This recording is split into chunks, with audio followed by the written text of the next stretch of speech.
पिछले कई दिनों से खबरों और विवादों में रहने के बाद गोधरा कांड पर आधारित निर्देशक धीरज सन्ना की साबरमती रिपोर्ट आखिरकार सिनेमाघरों में पहुंच गई। यह गोधरा में साल 2002 में हुई घटना में मारे गए 59 लोगों को न्याय दिलाने की बात करती है। साल 2002 में हुए गुजरात के गोधरा कांड के बारे में शायद ही कोई नहीं जानता होगा। अयोध्या से निकली साबरमती एक्सप्रेस की 2 बोगियों में आग लगने से हुए हादसे में 59 मासूमों ने अपनी जान गंवाई थी। तो आइए इस फिल्म को एक्सप्लेन करते हैं और जानते हैं द साबरमती रिपोर्ट की पूरी कहानी। लेकिन उससे पहले चैनल को सब्सक्राइब करके नोटिफिकेशन बेल को ऑल पर कर दीजिए ताकि मूवीज और वेब सीरीज का लेटेस्ट एक्सप्लेनेशन सबसे पहले आप तक पहुंच सके। तो फिल्म की कहानी शुरू होती है 2002 से अयोध्या में, जहां पर कुछ श्रद्धालु साबरमती एक्सप्रेस से अहमदाबाद के लिए निकल रहे थे और साबरमती एक्सप्रेस अयोध्या से अहमदाबाद के लिए चलती है। तो अहमदाबाद पहुंचने से पहले ही साबरमती एक्सप्रेस में आग लग जाती है जब ट्रेन गुजरात के गोधरा पहुंची थी और साबरमती एक्सप्रेस की 2 बोगियों में आग लगने की वजह से 59 लोग मारे गए थे। लेकिन जब ये बात बड़े बड़े न्यूज चैनल वालों को मालूम चली तो सभी लोग अपनी अपनी रिपोर्ट बनाने लगे। इस फिल्म में ईबीटी नाम के एक बहुत बड़े न्यूज चैनल को दिखाया गया है जो कि बहुत ज्यादा पॉपुलर है। अब आगे हम समर को देख पाते हैं जो कि एक न्यूज रिपोर्टर तो है लेकिन वो बहुत पॉपुलर नहीं है। इसके बाद हमें राज फिल्म का सबसे फेमस सीन दिखाया जाता है जिसमें मालिनी का भूत बेहद सिंडक्टिव अंदाज में डिनो मोरिया के किरदार आदित्य को बर्बाद करने की बात कर रहा है। इस स्क्रीन को प्रेस स्क्रीनिंग में दिखाया जाता है जहां वीडियो जर्नलिस्ट के रूप में पहुंचा हिंदी मीडियम का पत्रकार समर कुमार मेकर से एक ओछा सवाल पूछ लेता है। सीन को देखकर समर कुमार राज के फिल्म मेकर से पूछता है कि पर्दे पर दिखने वाली लड़की तो भूतनी है तो फिर वो लिपस्टिक क्यों लगाती है। ये सवाल सुनकर मेकर्स भड़क जाते हैं और इसी के साथ समर की गर्लफ्रेंड भी नाराज हो जाती है। समर इस स्क्रीन पर मेकर्स के साथ फोटो खिंचवाने के लिए अपनी इंग्लिश मीडियम गर्लफ्रेंड को साथ लाया था, पर उसके बिना सिर पैर के सवाल ने उसकी बेइज्जती करवाई और उसकी गर्लफ्रेंड का फोटो खिंचाने का मौका भी छीन लिया। अब इवेंट से निकलकर जाते हुए समर को ऑफिस से एक कॉल आती है और ये कॉल उसकी जिंदगी और दुनिया को देखने का नजरिया बदलने वाली है। समर को साबरमती एक्सप्रेस में लगी आग की रिपोर्टिंग के लिए भेजा जाता है। उसके साथ जाती है ईबीटी न्यूज की सीनियर जर्नलिस्ट मनिका राजपुरोहित। मनिका राजपुरोहित ईबीटी मीडिया हाउस में तेज तर्रार और फेमस न्यूज एंकर है जिसकी फर्राटेदार अंग्रेजी ही नहीं बल्कि न्यूज एंकरिंग के स्टाइल का इंडस्ट्री में काफी दबदबा है। तो समर मनिका से पहली बार फ्लाइट में मिला था, वो तो उन्हें आइडल मानता है। यहाँ उनकी बहुत सारी बातें होती है और यहाँ पर मनिका को मालूम चलता है कि समर जो है वो फिल्मी लाइन में है। उसे तो बस यहाँ पर लाया गया क्योंकि उनके पास कोई और रिपोर्टर मौजूद नहीं था। जिसके बाद वो दोनों ही गोधरा पहुंच चुके थे और फिर मनिका और समर साथ ग्राउंड जीरो पर पता लगाने की कोशिश करते हैं कि आखिर हादसा कैसे हुआ। वो यहाँ पर बहुत सारे लोगों से पूछताछ करते हैं। यहाँ पर बहुत सारी भीड़ थी और 2 बोगियों में आग लगी हुई थी। यहाँ पर समर सारी चीजें रिकॉर्ड कर रहा था। साबरमती एक्सप्रेस की इन 2 बोगियों में जो कुछ भी हुआ उन सभी को देखकर समर और मनिका दंग रह चुके थे। उन्हें मालूम चलता है कि 59 लोग इन 2 बोगियों में मारे गए हैं। वो यहाँ पर सभी लोगों से पूछताछ करने लगते हैं कि आखिर हादसा कैसे हुआ। लेकिन धीरे धीरे यहाँ पर पूछताछ करने के बाद मालूम चलता है कि 2 पक्षों में लड़ाई हो चुकी थी और ये हादसा तो बिल्कुल भी नहीं था। ये आग जानबूझकर लगवाई गई थी। ये बात समर और मनिका दोनों को ही बहुत अच्छे से मालूम चल चुकी थी। जिसके बाद हम कुछ पॉलिटिशियंस को देखते हैं जिनके पास एक बहुत बड़ा अवसर है कि इस कांड के द्वारा हम इस सरकार को किसी भी तरह से नीचे झुका सकते हैं। बस हमें पब्लिक को बताना होगा कि इन सब में सिर्फ और सिर्फ सरकार की गलती है। अब आगे हम देखते हैं कि ग्राउंड जीरो पर मनिका रिपोर्टिंग करना स्टार्ट कर देती है। समर उसे शूट कर रहा था और मनिका यहाँ पर बताती है कि अयोध्या से चलने वाली साबरमती एक्सप्रेस जो कि अहमदाबाद जा रही थी अचानक से गोधरा पहुंचने पर उसमें आग लग गई और एक बहुत बड़ा हादसा था जिसमें कि 59 लोग मारे गए हैं। ये सारी चीजें देखते हुए समर को बहुत बुरा लगा क्योंकि मनिका और समर दोनों ने ही साथ में देखा कि ये हादसा नहीं बल्कि सोची समझी चाल थी। इसके बावजूद समर ने मनिका मैडम से कुछ नहीं कहा, वो बस उनकी बातें सुनता रहा। मनिका ने समर से कहा था कि जब ये क्लिप कंप्लीट हो जाए तो वो उसे ऑफिस भेज दे। तो यहाँ पर समर भी चुपचाप मान गया। तो अब मनिका मैडम के यहाँ से जाने के बाद समर फिर से जीरो ग्राउंड में आता है और वहां पर वो सारी चीजें रिकॉर्ड करता है जो कि दिखाई जानी चाहिए थी। समर यहाँ पर बताता है कि किस तरह से हमला हुआ है। वो हॉस्पिटल जाकर उन सारे विक्टिम्स की रिकॉर्डिंग करता है जो कि बुरी तरह से घायल हो चुके थे। उन सभी का कहना यही था कि भीड़ अचानक से आई और ये सोची समझी चाल थी और 59 लोग मारे गए उनकी फैमिली के दर्द को यहाँ पर समर ने रिकॉर्ड कर लिया था।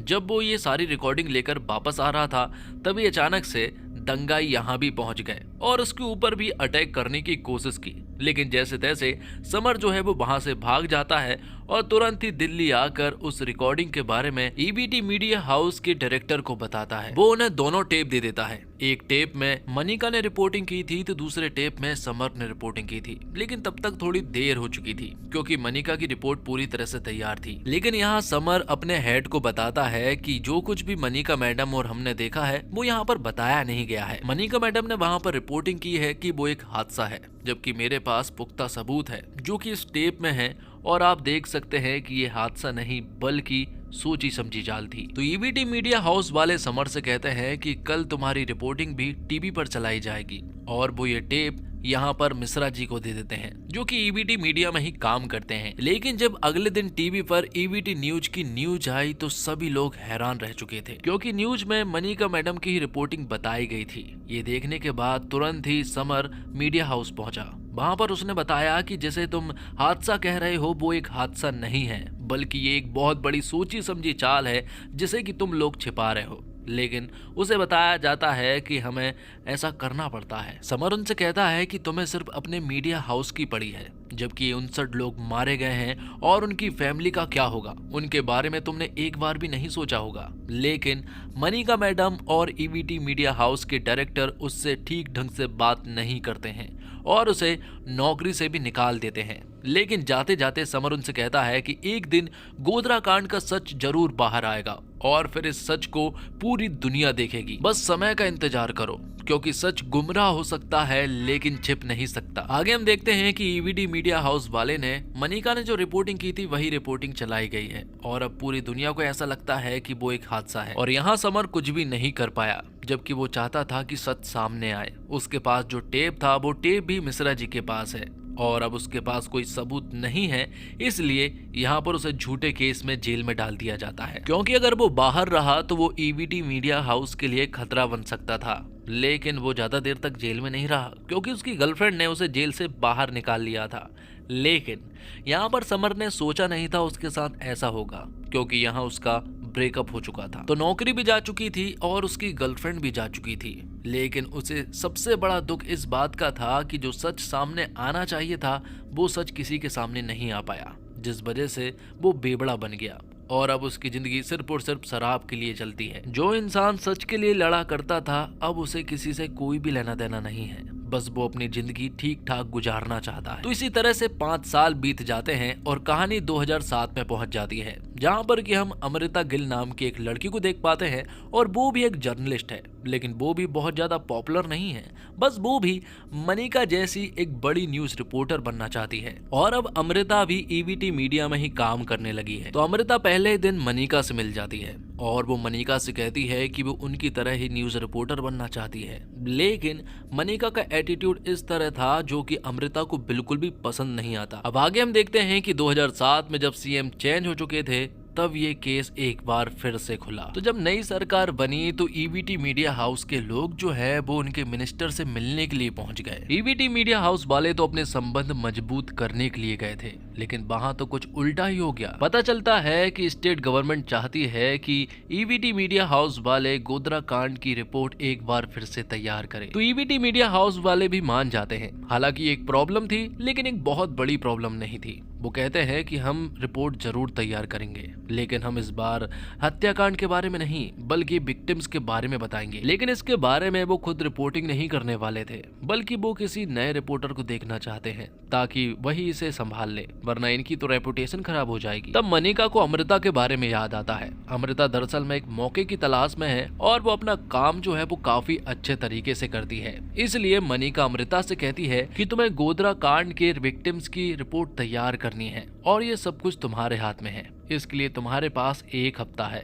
ये सुनने के बाद तो यहाँ पर अमृता खुश हो जाती है, क्योंकि ये बात उससे मनिका मैडम ने कही थी और दूसरी बात वो ऐसे सुनहरे अवसर का इंतजार ही कर रही थी। जिसके बाद वो गोधरा हत्याकांड के केस के बारे में स्टडी करना स्टार्ट कर देती है, लेकिन विक्टिम्स के बारे में जानने से पहले उसे पता लगाना होगा कि आखिर वहाँ हुआ क्या था। बहुत सारे चीजें पता करने के बावजूद उसे कुछ भी समझ नहीं आ रहा था। लेकिन तभी ईवीटी मीडिया हाउस के मिश्रा जी यहाँ अमृता के पास आते हैं और वो उसे एक टेप देते हैं और मिश्रा जी यहाँ पर अमृता को समर के बारे में भी बताते हैं। उस टेप को देखने के बाद एक बात तो अमृता को मालूम चल चुकी थी कि ये एक हादसा नहीं था बल्कि सोची समझी चाल थी। मिश्रा जी यहाँ पर अमृता को समर के बारे में बताते हैं कि इस केस की वजह से ही समर की नौकरी चली गई थी और उसकी की पूरी जिंदगी बर्बाद हो गई थी, क्योंकि उसे जेल में भी डाल दिया गया था। अब जिस इंसान को इस केस के बारे में सबसे ज्यादा मालूम था वो तो समर ही था, इसलिए अमृता तुरंत ही समर के पास जाती है।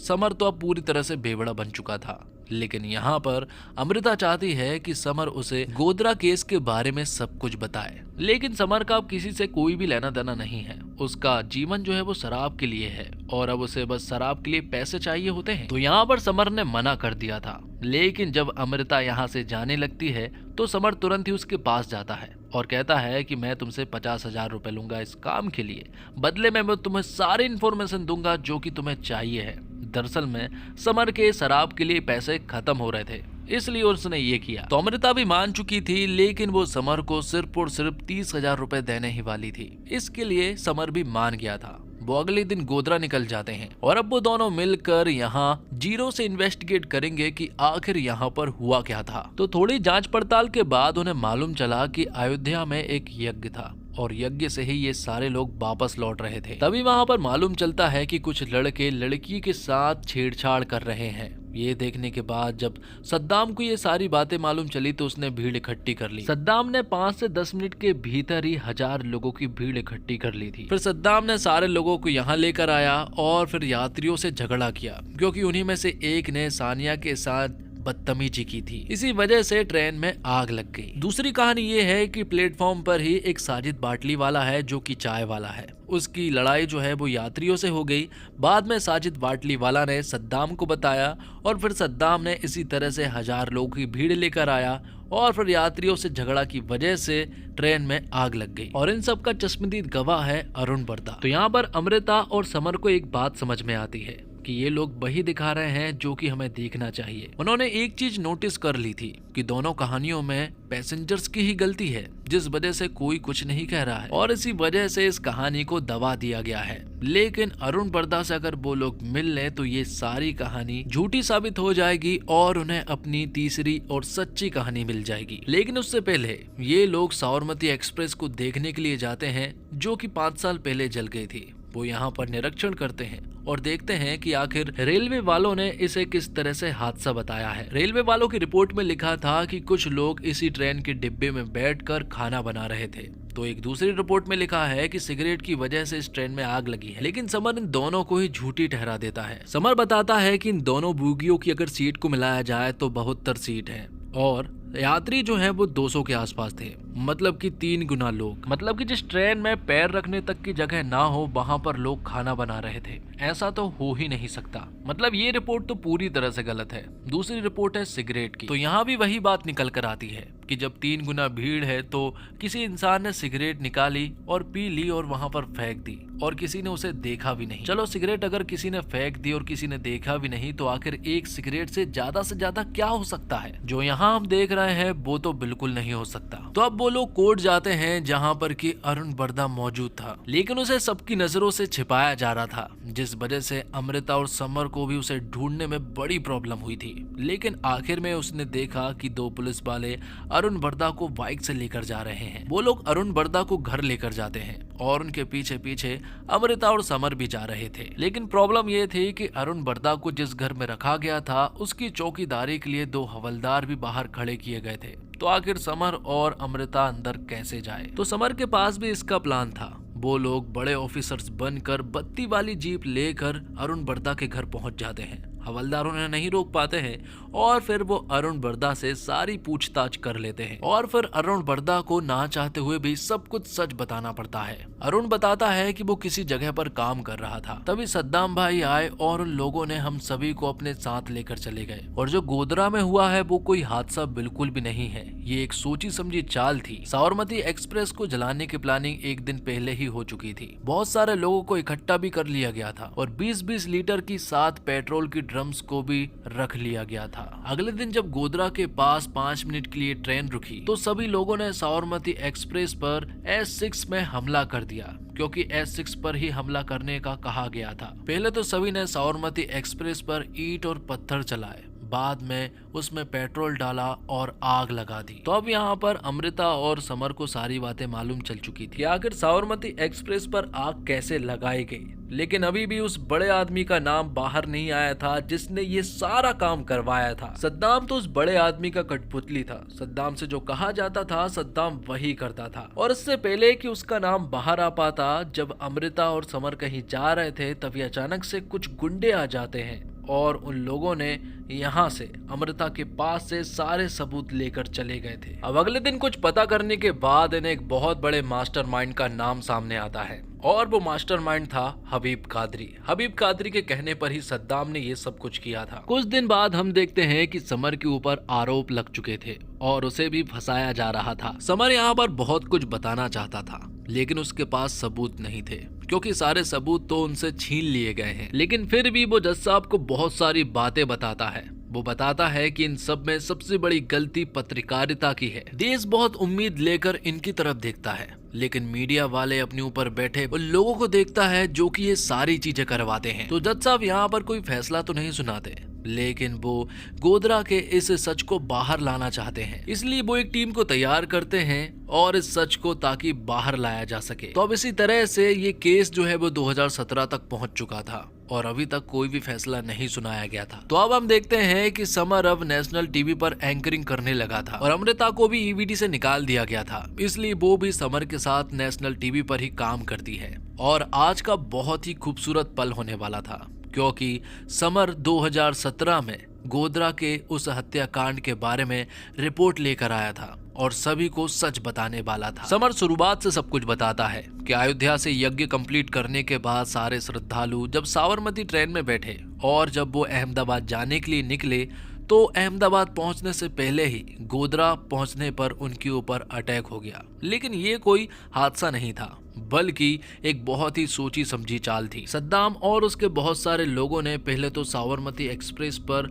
पथराव किए, बाद में दोनों बोगियों में पेट्रोल डाल दिया गया और उसमें आग लगा दी गई। आग लगाने के बाद उन्होंने ट्रेन के गेट को भी बंद कर दिया था ताकि कोई भी बाहर ना जा सके। तो ये फिल्म उन 59 लोगों की श्रद्धांजलि के लिए बनाई गई है जिन्हें इंसाफ नहीं मिल पाया। सभी लोग सोच रहे थे कि ये एक हादसा है, जबकि ये एक हादसा नहीं बल्कि सोची समझी चाल थी। फिल्म के आखिर में बताया जाता है कि भारत के सर्वोच्च न्यायालय की निगरानी में एक विस्तृत जांच के बाद 2011 में एक ट्रायल कोर्ट ने निष्कर्ष निकाला कि गोधरा में साबरमती ट्रेन को जलाना एक पूर्व नियोजित साजिश और जांच करने वाले नानावटी न्यायिक आयोग के अनुसार कोच में लगी आग एक दुर्घटना नहीं थी, बल्कि इसे जानबूझकर आग लगाई गई थी। इस भयानक अपराध के लिए 31 लोगों को दोषी ठहराया गया, जबकि 63 अन्य को पर्याप्त सबूतों के अभाव से बरी कर दिया गया था और 11 दोषियों को इस बर्बर अपराध के लिए मौत की सजा दी गई थी, जिसमें एक रात पहले इस साजिश को अंजाम देने के लिए की गई बैठक और पेट्रोल खरीदने का अपराध भी शामिल था। और फिर 2017 में गुजरात उच्च न्यायालय ने निचली अदालत के फैसले की पुष्टि की थी